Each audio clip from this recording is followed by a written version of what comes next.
Om Ajnanatimidandasya Jnananjana Shalakaya Chakshurun Militam Dhena Tasmai Shri Gurave Namah.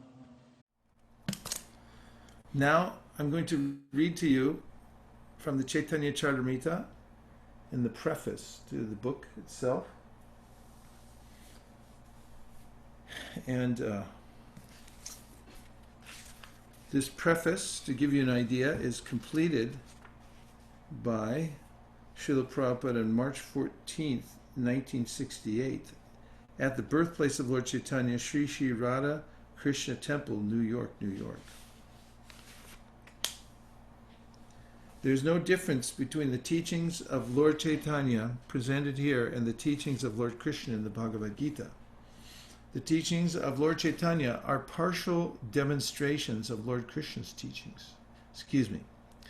The teachings of Lord Chaitanya are practical demonstrations of Lord Krishna's teachings. Lord Krishna's ultimate instruction in the Bhagavad Gita is that everyone should surrender unto him, Lord Krishna. Krishna promises to take immediate charge of such a surrendered soul. The Lord, the Supreme Personality of Godhead, is already in charge of the maintenance of this creation by virtue of his plenary expansion, Kshirodakshaya Vishnu. But this maintenance is not direct. However, when the Lord says that he takes charge of his pure devotee, he actually takes direct charge. A pure devotee is a soul who is forever surrendered to the Lord, just as a child is surrendered to his parents, or an animal to its master. In the surrendering process, one should 1. Accept things favorable for discharging devotional service. 2. Reject things unfavorable. 3. Always believe firmly in the Lord's protection. 4. Feel exclusively dependent on the Lord, on the mercy of the Lord. 5. To have no interest separate from the interest of the Lord. And 6. Always feel oneself meek and humble. The Lord demands that one surrender unto him by following these 6 guidelines. But the unintelligent so-called scholars of the world misunderstand these demands and urge the general mass of people to reject them. At the conclusion of the 9th chapter of the Bhagavad Gita, Lord Krishna directly orders, "Always think of me, become my devotee, worship me alone, and offer obeisances unto me." By so doing, the Lord says, one is sure to go to him in his transcendental abode. But the scholarly demons misguide the masses of people by directing them to surrender not to the personality of Godhead, but rather to the impersonal, unmanifested, eternal, unborn truth. The impersonalist Mayavadi philosophers do not accept that the ultimate aspect of the absolute truth is the Supreme Personality of Godhead. If one desires to understand the sun as it is, one must first face the sunshine and then the sun globe, and then, if one is able to enter into that globe, one may come face to face with the predominating deity of the sun. Due to a poor fund of knowledge, the Mayavadi philosophers cannot go beyond the Brahman effulgence, which may be compared to the sunshine. The Upanishads confirm that one has to penetrate the dazzling effulgence of Brahman before one can see the real face of the personality of Godhead. Lord Chaitanya therefore teaches direct worship of Lord Krishna, who appeared as the foster child of the king of Vraja. He also teaches that the place known as Vrindavan is as good as Lord Krishna, because Lord Krishna, being the absolute truth, there is no difference between him and his name, qualities, form, pastimes, entourage, and paraphernalia. That is the absolute nature of the personality of Godhead.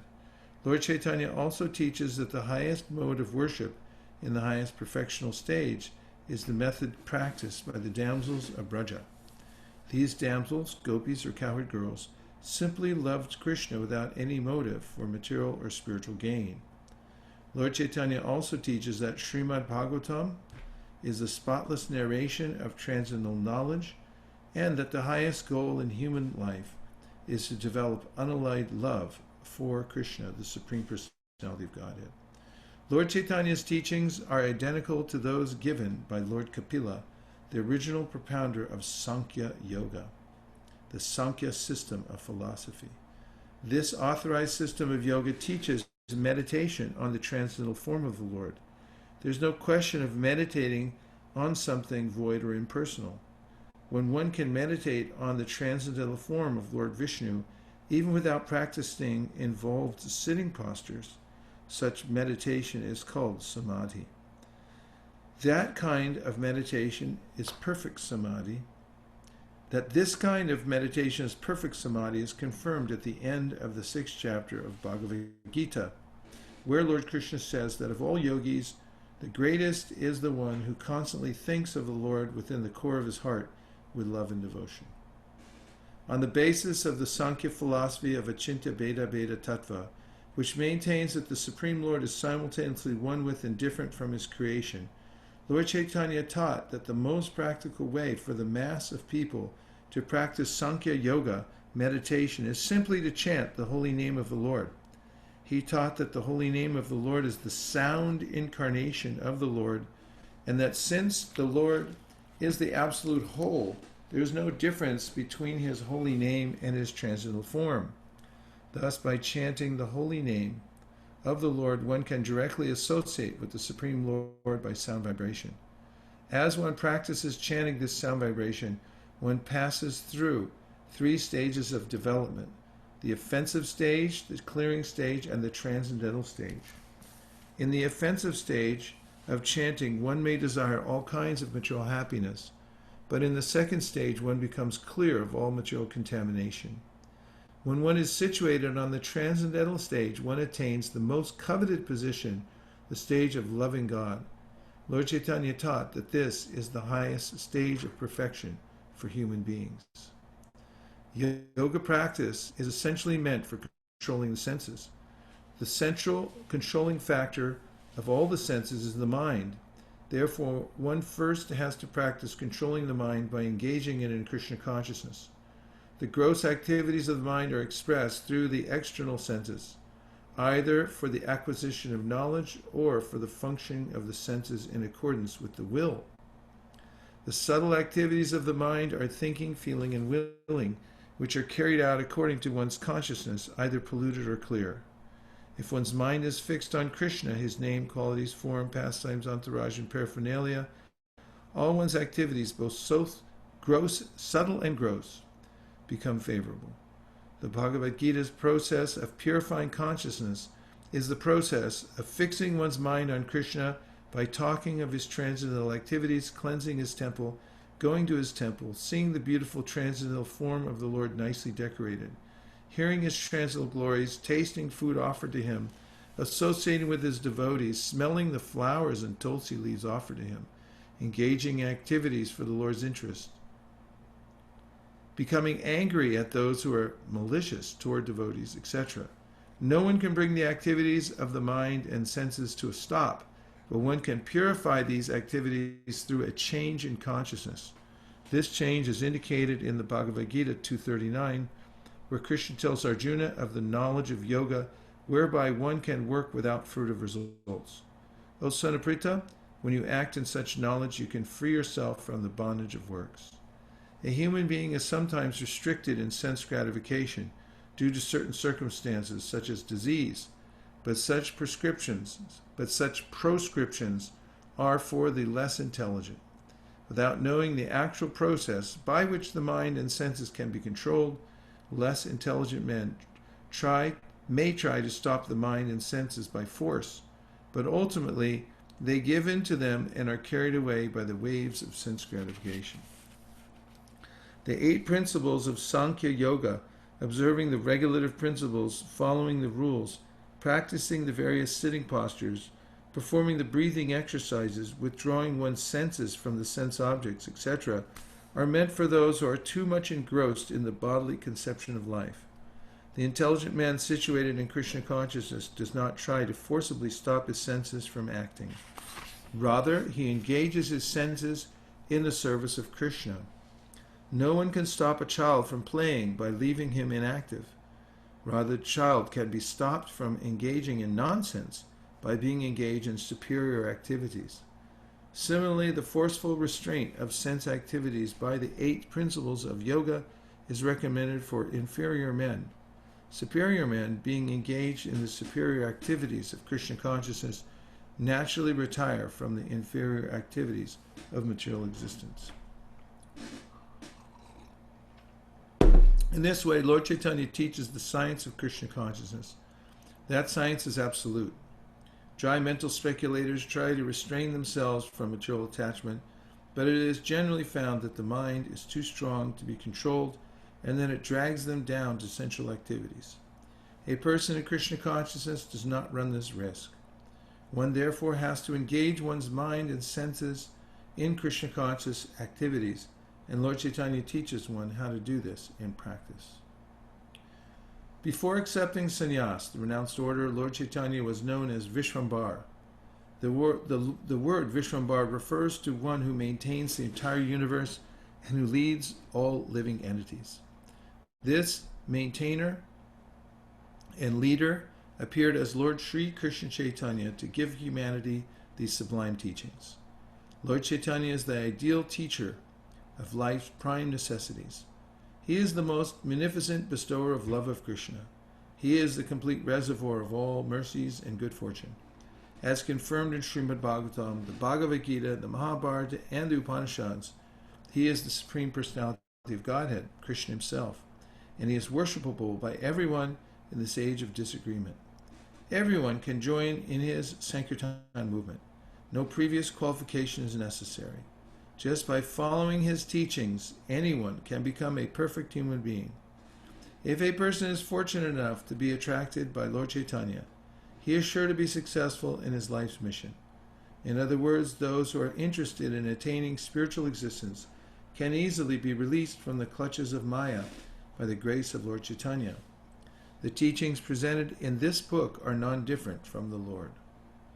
The conditioned soul engrossed in the material body increases the pages of history by all kinds of material activities. That's a good one.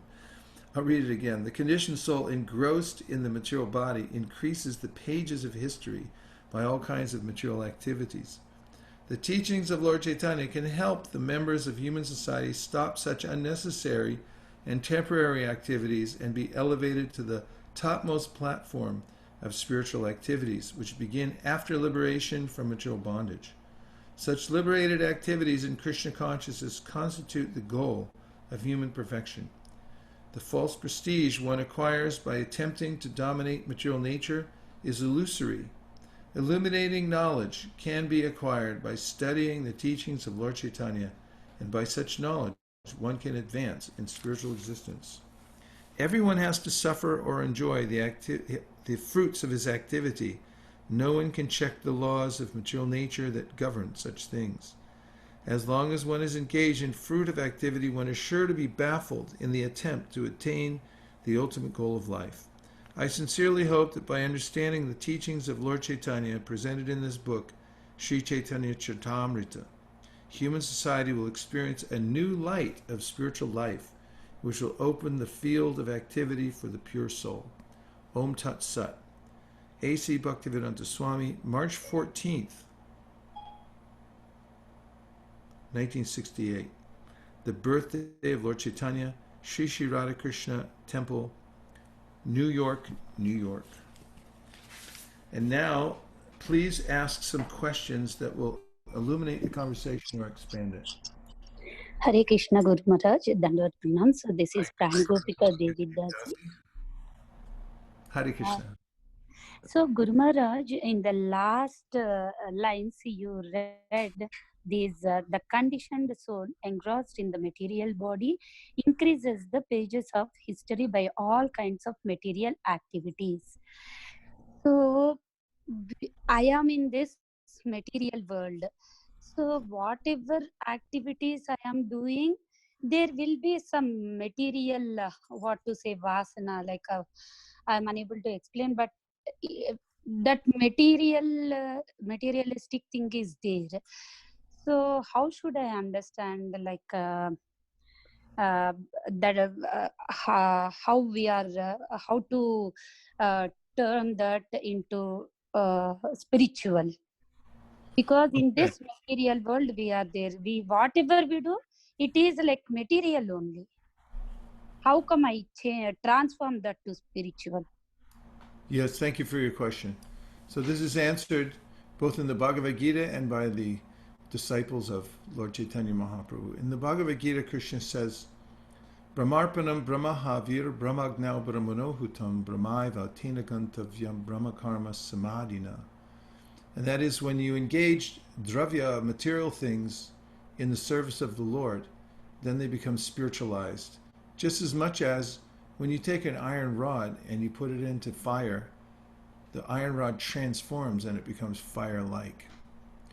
And Rupa Goswami writes, Anasa tasya vishayan yatarham upayunjita nirbandha krishna sambandhe yuktam vairagyamuchite parpanchit kattaya buddhya hari sambandhi vasya mumukshabi prityago vairagyam palgukatyate. And that is that anything that you have should be utilized in the service of the Supreme Personality of Godhead. And when you do that, then this is called a renunciation by engagement. And if you have material things and you leave them aside because you don't know how to engage them in Krishna's service, or you're misinformed and you think that you can't touch material things, then he says this is false renunciation. So the way that you can transform all of your life is by connecting all the activities to Krishna. As an example, if you work at a job, then you can give some of the fruits of your work to Krishna, and you can also think as you're doing your job that I'm doing this work for Krishna. And Krishna also says in the Bhagavad Gita that as you're doing your work, you should remember me. You should always chant. I'll read you the purport because it's a short purport, and Prabhupada gives this very succinct explanation for anyone who's working in the material world. So he says in text number 8.7 of the Bhagavad Gita, Tasmat sarveshu kaleshu mamanusmara yudyacha mayarpita manobuddhir mami vaisyatsya samshayaha. And this means, therefore, Arjuna, you should always think of me in the form of Krishna, at the same time carry out your prescribed duty of fighting with your activities dedicated to me, and your mind and intelligence fixed on me, you'll attain me without doubt. Now, it gets even more practical now. In the purport, Prabhupada writes, this instruction to Arjuna is very important for all men engaged in material activities. The Lord does not say that one should give up his prescribed duties or engagements. One can continue them and at the same time think of Krishna by chanting Hare Krishna. This will free one from material contamination and engage the mind and intelligence in Krishna. By chanting Krishna's names, one will be transferred to the supreme planet, Krishna Loka, without a doubt. See, Krishna saved us again. And let's see if there's more questions now.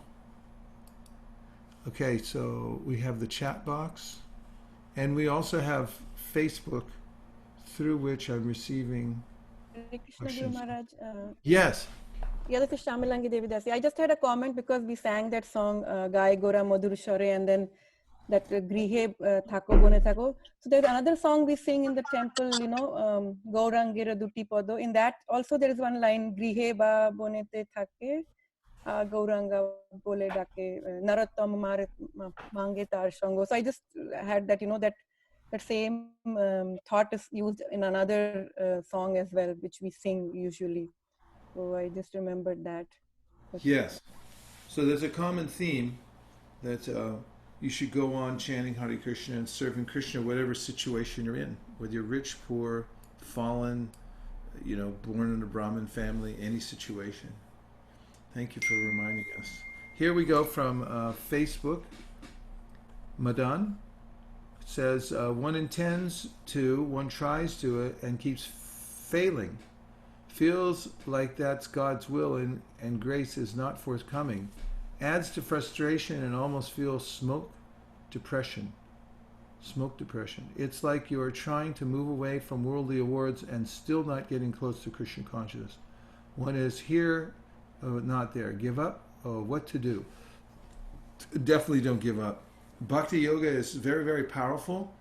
And even for those who are trying, Krishna will notice and he will reward your efforts.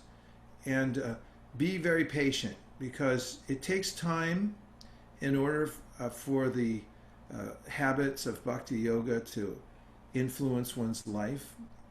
Generally, because we've been in the material world for many, many births. And therefore, it's very much in our nature to try to enjoy the objects of the senses. And at first, it seems very difficult to practice bhakti. But if you continue, you'll begin to, at a certain point, to taste the sweetness of the process of bhakti yoga. And it's really not different from the life of material sense gratification, except for we're offering everything to Krishna. Except keep this in mind, that when you work in the material world, it's very hard to please anybody. You can't please your family, because at some point they'll be dissatisfied with you for one reason or another. And you can't please the government. They're always moving on to the next big problem they have to deal with. They forget their heroes very quickly. People in this world are not easily pleased, but Krishna is. In the Bhagavad Gita, he says, Patram pushpam palam toyam yome bhaktya priyachati taraham bhakti paritam ashnami paritatmanaha. And that is, just offer me a little water. That's not so hard to get. Water or a leaf. I mean, he's so gentle when he says these things, that just, there's some easy things that he's making flowers and he's putting them everywhere in the world. And he said, just take one of those. I made it, but you can offer it to me. And when you offer that with a little bit of devotion, then Krishna will reciprocate. And always chant the holy names. It's not so hard to move the lips. You just have to say Hare Krishna, Krishna Krishna, Hare Hare, Hare Rama, Rama Rama, Hare Hare. And then Krishna will be dancing on your tongue and you'll feel satisfied. But this is natural to feel frustration in the beginning, but just don't give up, because if you don't give in to hopelessness, then you'll become a hero in this lifetime. And if you do, then what's the point? There's no enjoyment in the material anyway. And if it's not clear by now, with this whole pandemic going on, then there's no sense in it to try very hard to try to make a permanent solution here in the material world. But there is a way that you can be on a layaway plan for Krishna consciousness. Do as much as you can with what you can do right now, and it'll grow, because every activity that you do for Krishna is permanent. Okay. Hare Krishna, Prabhuji. Oh, Hare Krishna, Bali Mardan Prabhu. So I like your point of stop where the history, let's not add more history, more rather than focus on Krishna and the Sankirtan parties. So one of my question is, last time also in Kartik, I was doing Caitanya-caritamrta seminar presentation and asked many people, so what is the reason Srila Prabhupada chose Sri Caitanya-caritamrta instead of Chaitanya Bhagavad? Because at that time both the manuscript was available. So would you like to give some hints if any Prabhupada has ever mentioned anything? Because I gave my own interpretations, but I wanted to hear the actual one if you have. Yes, it's because the Goswamis were charged by Chaitanya Mahaprabhu to excavate holy places, and then also they realized the importance of establishing, they were part of the Samstapako establishing the Sampradaya for Lord Chaitanya Mahaprabhu. See, all that was taking place around that time, and Vrindavan Das Thakur before them had compiled what he did, and then of course then the Goswamis added a lot of Praman verses from the Bhagavatam and so forth, which was to establish Nana Shastra Vicharanaika Nipano Shad Dharma Samstapako. They were establishing this Sampradaya coming from Chaitanya Mahaprabhu. That was their duty. And so you'll notice the difference between Chaitanya Bhagavat, which is just, it's Leela all the way through. There are very few Pramanam verses. He's just telling the story of Chaitanya Mahaprabhu and Panchatattva and so forth. But in the Caitanya-caritamrta is actually establishing the siddhanta of the sampradaya of Chaitanya Mahaprabhu.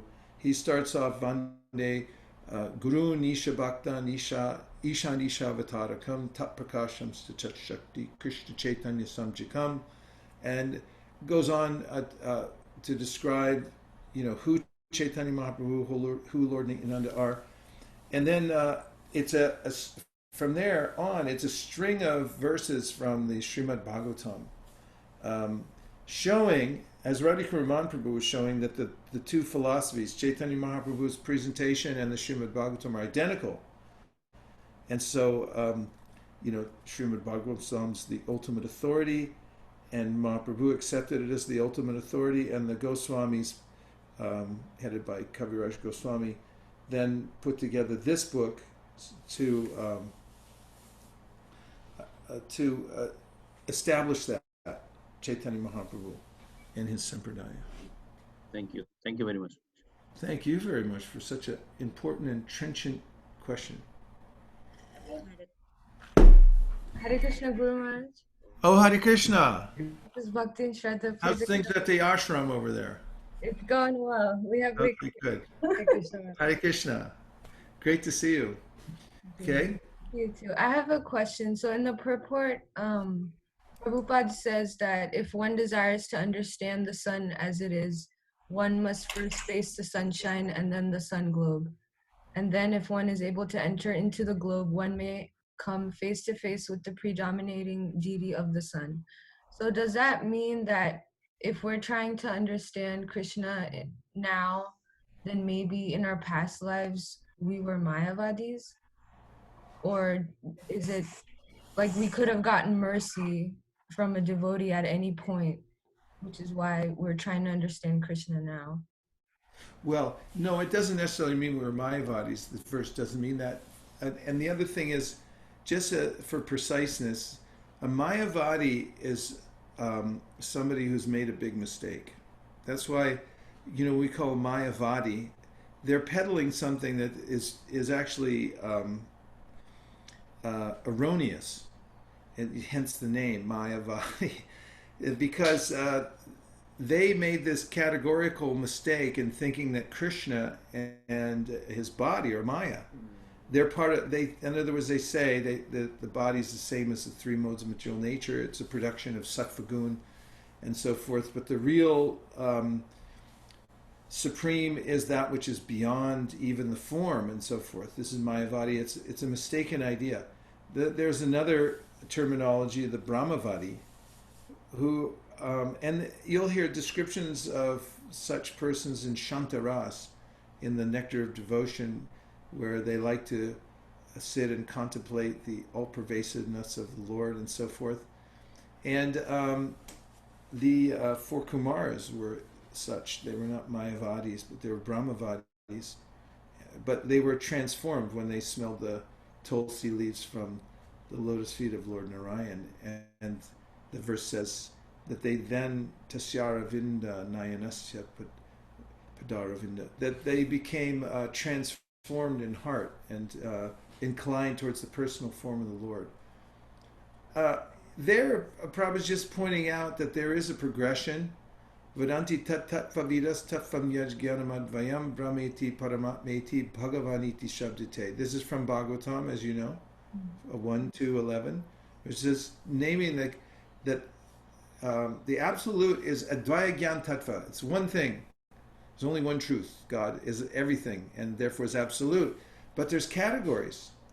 And those categories include Brahman, Paramatma, and Bhagavan. They're different aspects of Krishna, of his personality.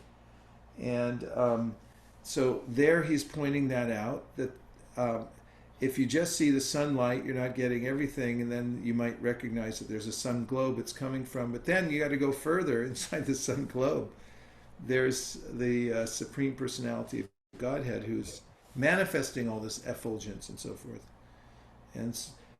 And however, Prabhupada points out that one, because of the power, the purity of pure devotional service, it's not that you have to go through all these stages in order to come to Krishna. Because if you take to devotional service directly, And not that you have to, meditate on Brahman, and then you have to become fixed in Paramatma realization, and then from there you can come to understand Bhagavan. No, by devotional service, by the mercy of a pure devotee, by performing the devotional service in the Parampara system, then you can come directly to the understanding of Krishna. Pratyakshavagaman dharmyam. Krishna says this in the Bhagavad Gita. Raja Vidya Raja Kuyam Pavitramidam Uttamam Pratyakshavagaman dharmyam Susukam Kartamavyam. It's directly perceived. And also that in the Bhagavad Gita, Vedeshu Yagneshu Tapasu Chaiva Daneshu Yat Punya Palam Pratishtam Atyeti Tatsarva Vidam Vaditva Yogi Param Stanam Upaiti Chadyam. Krishna is saying, if you take to devotional service, you get all the other things that are in the substratum. If you have if you need $5 and somebody gives you $1 million, your $5 debts are taken care of. No problem, right? So same thing. If you take directly to devotional service, then the other aspects of Krishna are naturally already within that. Brahmanohi pratishtaham amritasya vyasya shashvatasya chatarmasya sukasya kantikasya cha. Krishna says in the Bhagavad Gita, I'm the source of Brahman. So if you go right to Krishna, then you're there. No problem. I hope that helped. Yes, thank you so much. Guru. Okay, good. Hare Krishna. Hare Krishna. Hare Krishna. Okay, let's see what else we have. Lots of stuff. Divyanga Prabhu said, Radha Madhava Nam Bolo Re. Thank you. Someone said they can't unmute. That was Shamalangi, but I think she figured out how to do that. Somebody unmuted her. Manjula Kant said, what a song. I love this song. It brings so much into the focus. This must be from Nam Gaigora Madhusvare, right? Yes, Maharaj. Okay, Shraddha Devi Dasi has a question. She says, thank you for the class. You're very welcome. I have a question. What are the signs to look out for one who is chanting in clearing stage when the material desires are not there? That is, how does such a person chant? What are the signs to look out for one who is chanting in clearing stage when the material desires are not there? Shraddha, can you elaborate on that? Just re-ask it, because I don't understand the question exactly. So Maharaj, thank you so much for the class. When you were reading, there were certain stages you were mentioning that in the beginning there is their material desires, and then it says that then all the material desires go away, and that is the clearing stage.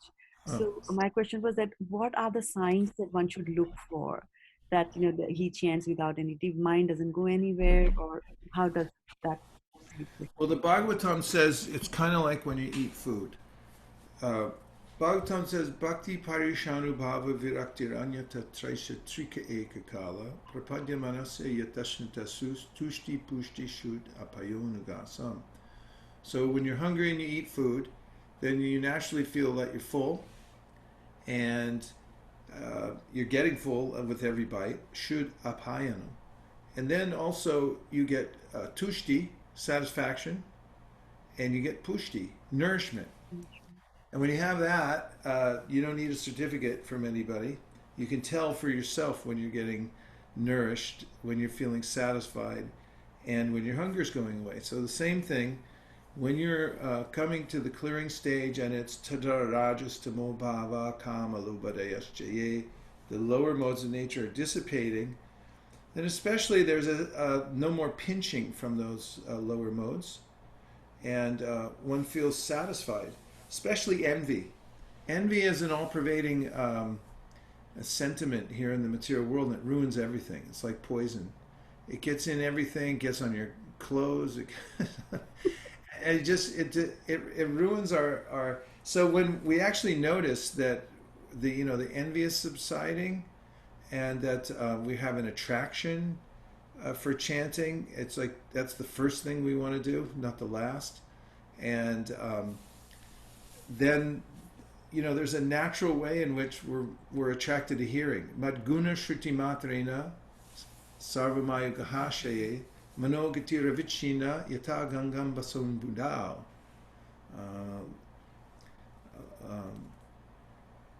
This is, Kapila Dev says, when your mind runs after Krishna Katha, when it's very attracted to it, that's also a sign.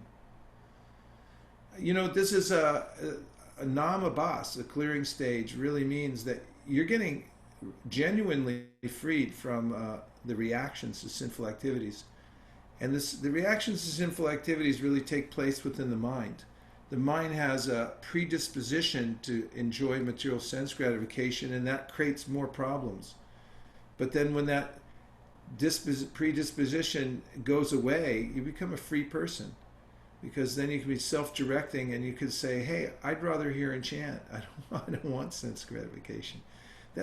These are all signs that are kind of, they cross different definitions, like in Nishta we talked about, and also when Kapila Dev talks about devotional service beyond the modes of nature. But that clearing is namabhasa, and Bhaktivinoda Thakur's book Chintamani, it is mentioned over and over again by Haridas Thakur how beneficial it is. So we should try for that. And just like eating, you feel it for yourself. You know that you're being satisfied. Thank you so much, Maharaj. Just a quick follow-up question, that just like we have the 9 stages of devotional service, and a person could be chanting right from the stage number 1, and of course chants way beyond till prema also. So this clearing stage is something that equates to the nishtha. I heard you say the word nishtha. So is that the matching that happens there? Yeah, it's if we're in the clearing stage, the symptoms of namabhasa, the effects of the rays of the holy name will diminish our obstacles, and we'll feel it. So it's very similar. Yeah. Thank you, Maharaj. You're welcome. Thank you for the question. Hare Krishna. Guru Maharaj, Yes? I have a question about this clearing stage. Oh, yes. Is there anything mentioned in our shastras about becoming free of philosophical misconceptions along the way? So if one is trying to chant attentively, but there's philosophical misconceptions for whatever reason, is it possible that through chanting those philosophical misconceptions clear? Yes, but Haridas Thakur also says that while we're chanting, we should also be hearing Sambandha Jnana every day. Because, of course, we can just say, just chant Hare Krishna, but it's very difficult to just chant Hare Krishna if there are philosophical misconceptions, or if there are material desires and so forth, all the machinations of the mind. And therefore, it's important to hear and have regular doses of hearing from Prabhupada's books every day, because then when we chant, we'll also be engaging with the chanting very deeply, and it'll have a powerful effect. And so the two complement one another, according to Haridas Thakur. They should go together.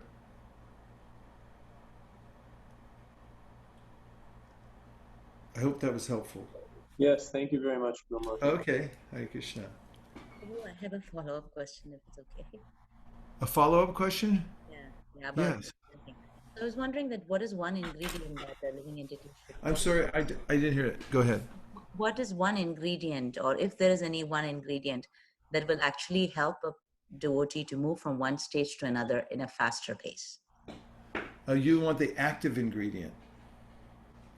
Just like in an aspirin, they have all kinds of fillers and everything, but the actual active ingredient is the few grains of aspirin that are in there, the chemical itself, right?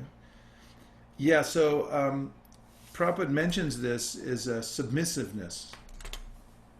If you have this one quality of submissiveness, then you can move from one level to the next more rapidly. And all the secrets of Krishna consciousness will be revealed to you.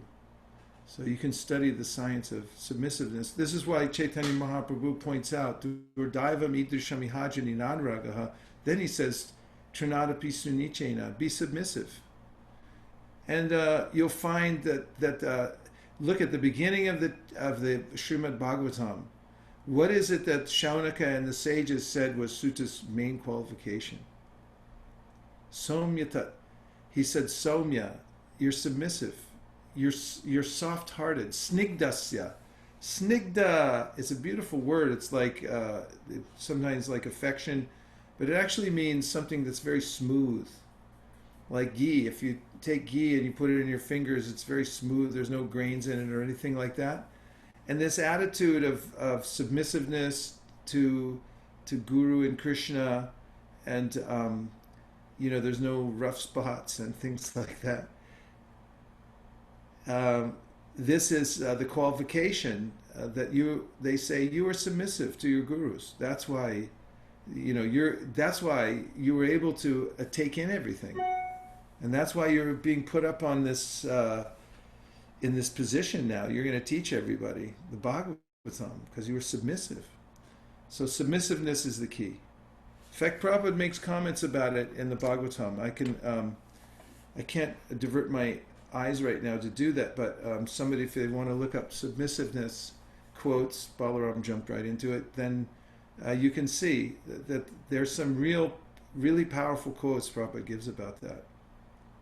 Vetatvam saumyatat sarvam tattanugrahat bruyu snigdasya shishyasya guravo guhyam apyuta. Guhyam apyuta, you know all the secrets because you were submissive to your gurus. That's what they're saying. You learned all these things. So that's the most important quality for a disciple, somebody on the path of devotional service. Because what do we know? And if we're submissive to the right personalities, then Krishna will, empower our hearts. What'd you find, Balaram? Mukaravinda Prabhu just posted the same. Oh, Mukaravinda's got it. Okay, let's see what we got here. He quoted that. Yeah, put something up about some submissiveness, though. There's some really quick. Probably the quality. Put quality and submissiveness, and see what you get. Or submissive and quality. Hare Krishna, Guru Maharaj. Yes, Yogesh. Hare Krishna. Guru Maharaj, what is the difference between submissiveness and surrender in this case? Oh, it's just semantics. Translating things from the Sanskrit language into English can get a little clunky. Because as we said the other day, surrender, you surrender your passport and you surrender at the end of a war and things like that. And it's kind of there's a lot of baggage in that word surrender. Submissive means that you put yourself under somebody else. Surrender means basically the same thing. And there's also a process of surrender. What did you all find? A quote from Prabhupada about submissiveness. Maharaj, we have one. Okay. What do you got? Tell me.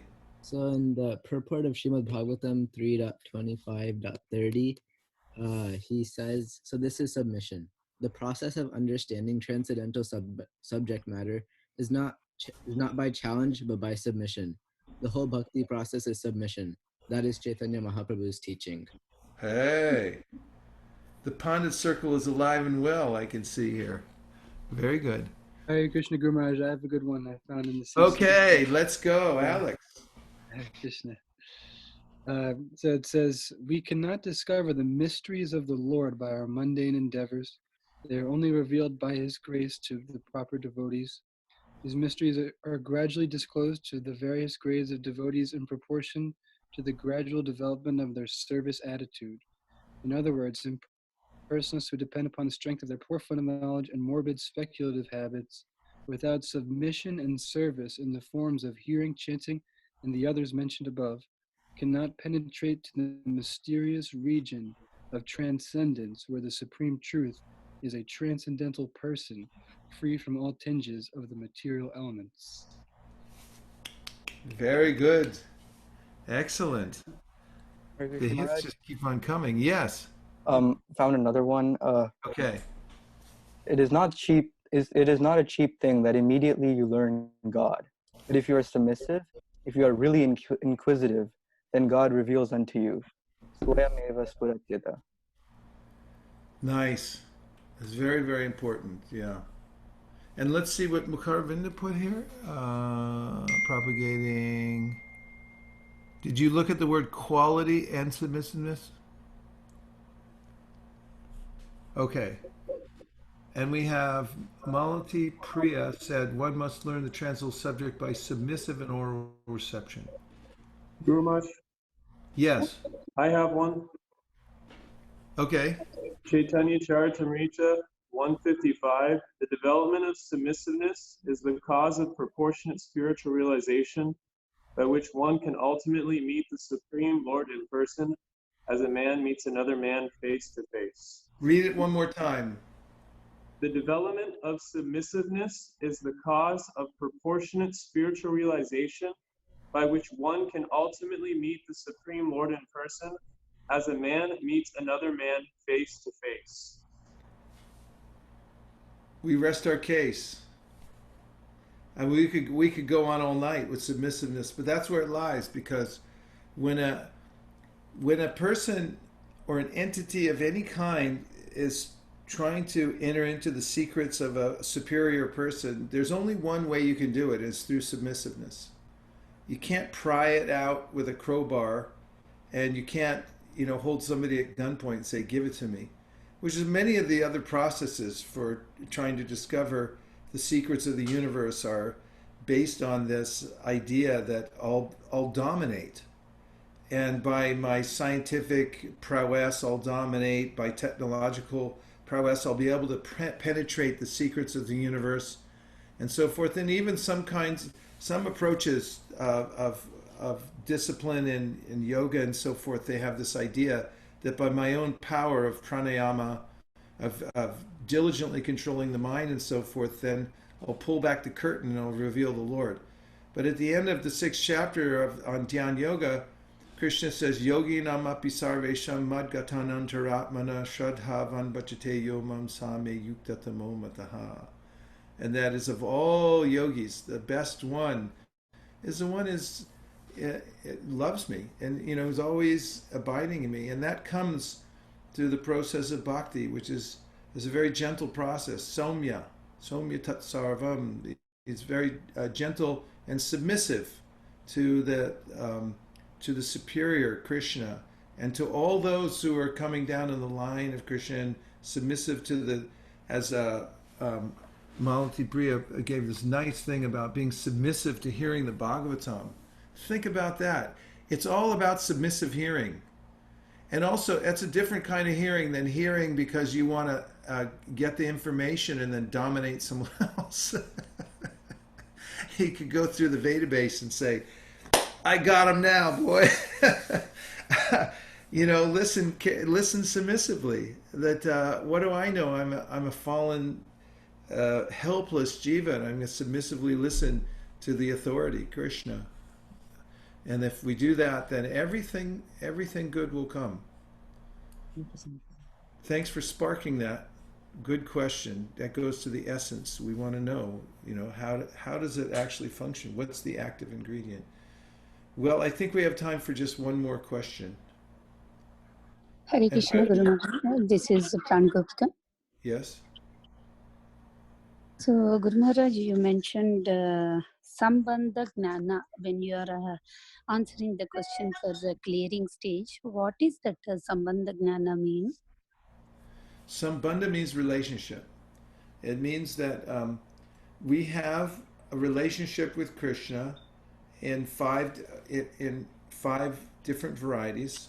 That is a Shantaras, which means this kind of passive appreciation.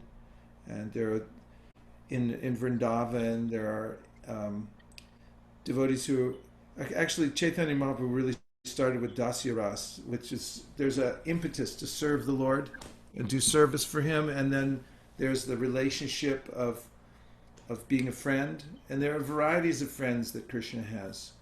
Like Arjuna is a city friend, and then there's friends in Vrindavan, and some of the friends are are more intimate with Krishna. The more intimate friends Krishna has are the ones who wrestle with him, and they think that they're equal or even better than Krishna.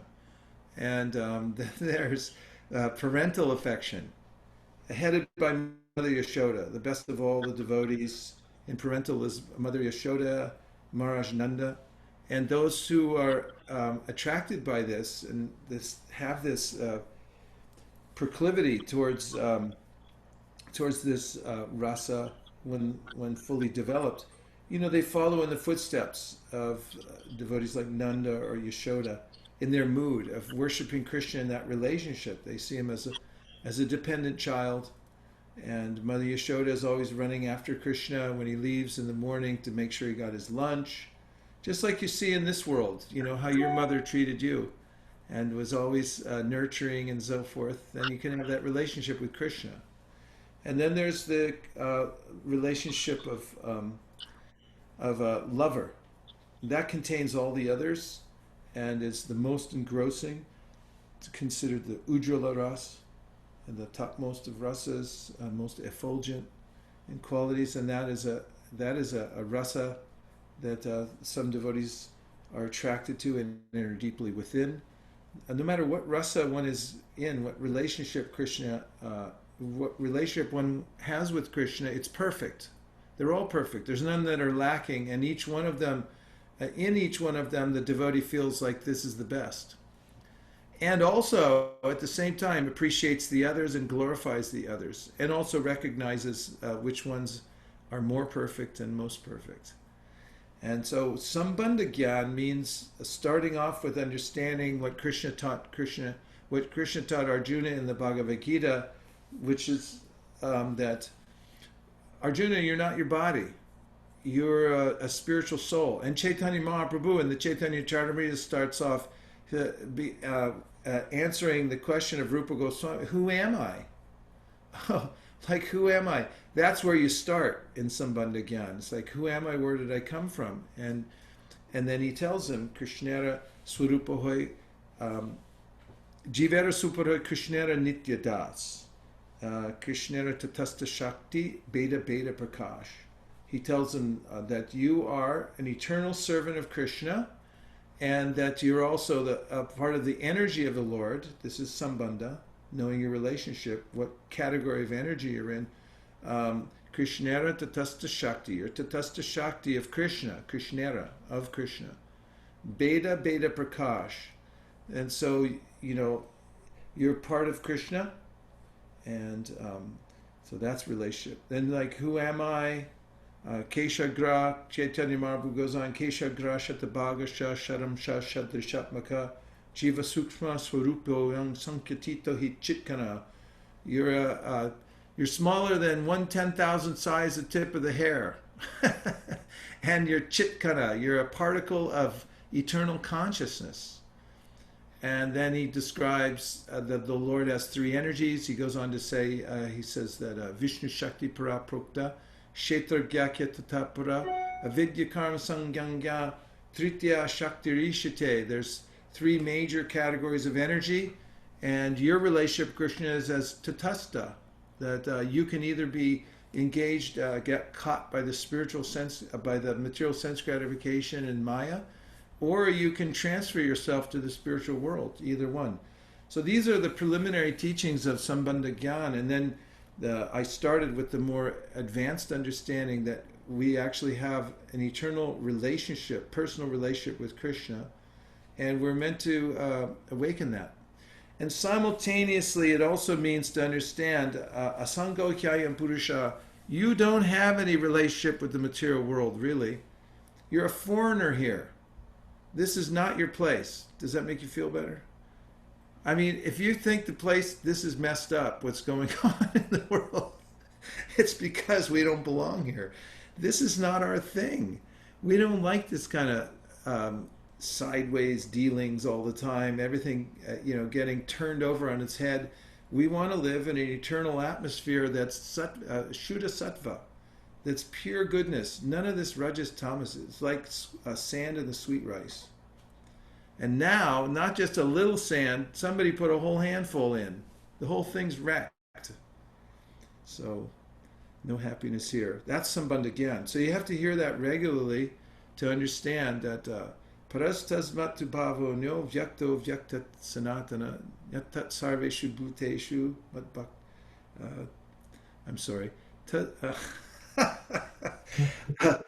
Say it again. Parastasmatu bhavo nyo vyakto vyaktat sanatana yatat sarveshu bhuteshu nashyatsu navinashati. You should know, when this material world gets destroyed, the spiritual world isn't touched.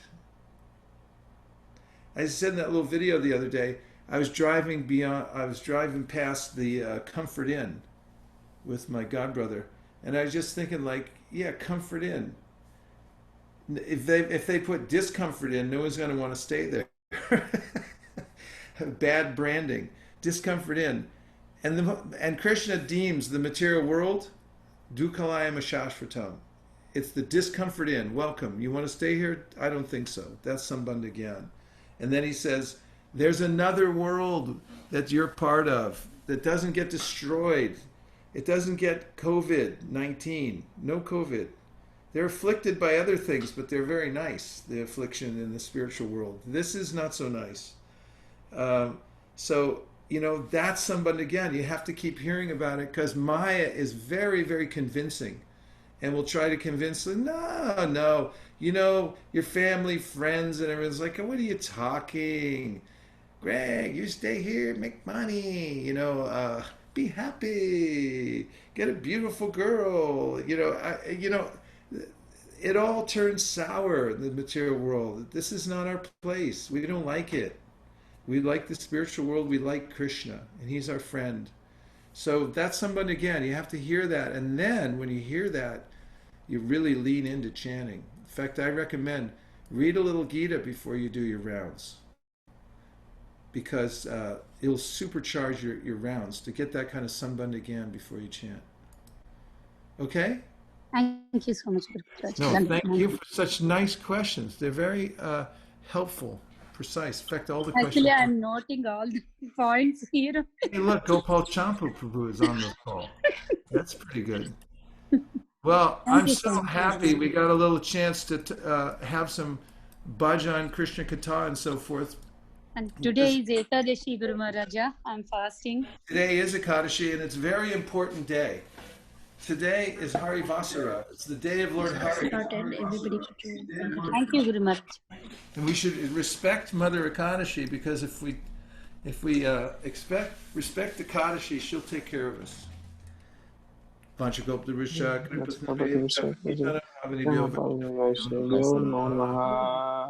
Please keep the transcendental vibration going. Hari Hari Bol. Everyone say, please, Hari Hari Krishna. Hare Krishna. Hare Krishna. Hare Krishna. Hare Krishna. Hare Krishna. Krishna. Krishna. Krishna. Bol. Hari Bol. Hare Krishna. Hare Krishna. Hare Krishna. Nachari Armarman. Nachari Armarman. Nachari Armarman, Nachari Armarman, hey, Nachari Armarman, Nachari Armarman, Nachari Armarman, Nachari Armarman.